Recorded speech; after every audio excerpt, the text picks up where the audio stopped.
The top U.S. military officers are headed to Quantico, Virginia for a closed-door meeting.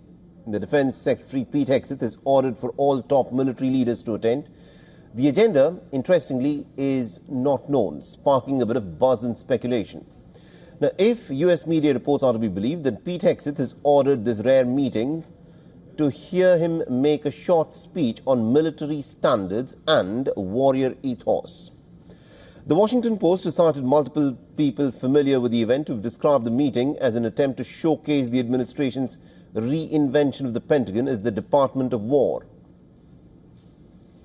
Now, warrior ethos is a term that is regularly used by Pete Hegseth, a former National Guard infantry officer. Both of us understand the urgency of it and the importance of reestablishing deterrence. It's something I talk about all the time with our own military, reviving the warrior ethos, rebuilding our military, and restoring deterrence. Those are the three pillars of what President Trump's Pentagon is trying to do to make sure we're prepared as much as possible. Now, Hegseth's orders, which were sent earlier in the week to senior generals and admirals worldwide, require anyone in a commanding position with the rank of one-star general or rear admiral and above, as well as their senior enlisted officers, to be at the Marine Corps University at Quantico in Virginia on Tuesday. Exceptions will be granted only in rare cases with top-level approvals. The Pentagon has provided no agenda, but the report has quoted one person as saying that it is meant to be an eyeball-to-eyeball kind of a conversation, adding that Pete Hegseth wants to see every general who is commanding a force stationed anywhere across the world for the United States of America. A senior Trump administration official cited by the New York Times said that the unprecedented gathering is intended to get our fighters excited about Hegseth's vision for the department. However, as per the report, some Pentagon officials are questioning the wisdom of launching a relatively large gathering at such short notice to just hear Pete Hegseth speak for a matter of minutes. After a retired senior officer, Lieutenant General Ben Hodges, tweeted that German generals were called to a surprise assembly in Berlin in 1935 and were required to swear a personal oath to the Führer. Now, Hegseth himself responded with sarcasm, writing, "Cool story, General." According to the report, the timing of the event is also concerning for the officials. The 30th of September is the last day of the fiscal year, and if there is a government shutdown, then it could leave certain key staff stranded in Virginia as military commands across the globe. All right, now joining us on the broadcast, we've got Professor Scott Lucas, who's the Professor of International Politics at the Clinton Institute, University College Dublin, is joining us live from Wicklow in Ireland. Now, Professor Lucas, this is an interesting sort of a summoning issued by Pete Hegseth, where he wants all the top brass commanding officers and admirals of the United States of America to come attend a short address, apparently, that he wants to give to them. What do you make of this? What sort of an address is Pete Hegseth likely to make? It's a political stunt, but it's a dangerous political stunt. The phrase warrior ethos, which Hegseth has used since becoming Secretary of Defense, including in the political stunt of renaming, Donald Trump signing the executive order, renaming the Department of Defense as the Department of War.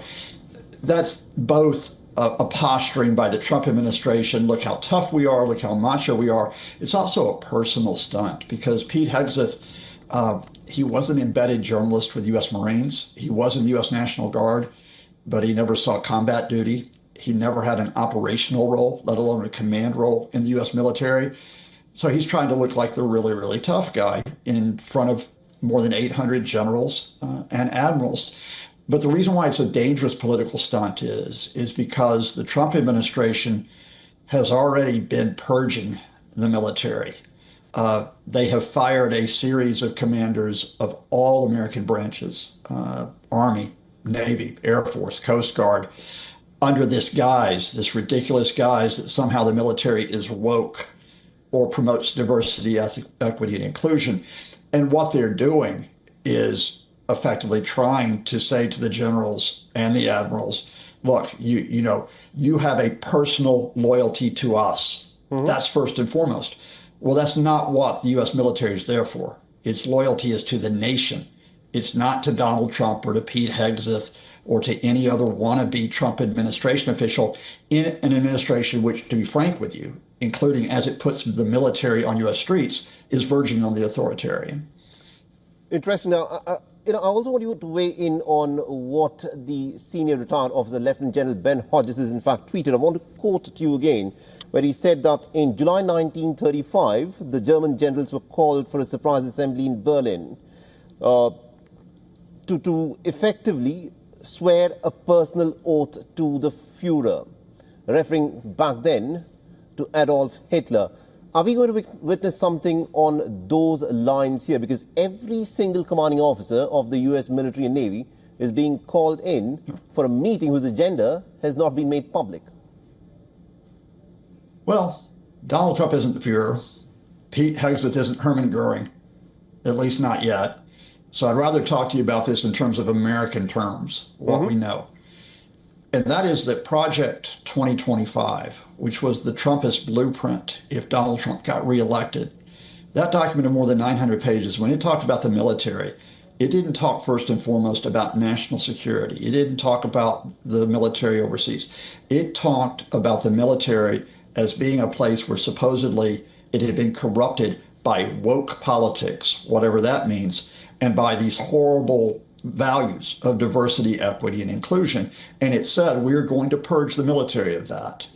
Now, it may well be, in fact, that Germany did purge its military in the 1930s. So did the Soviet Union, by the way.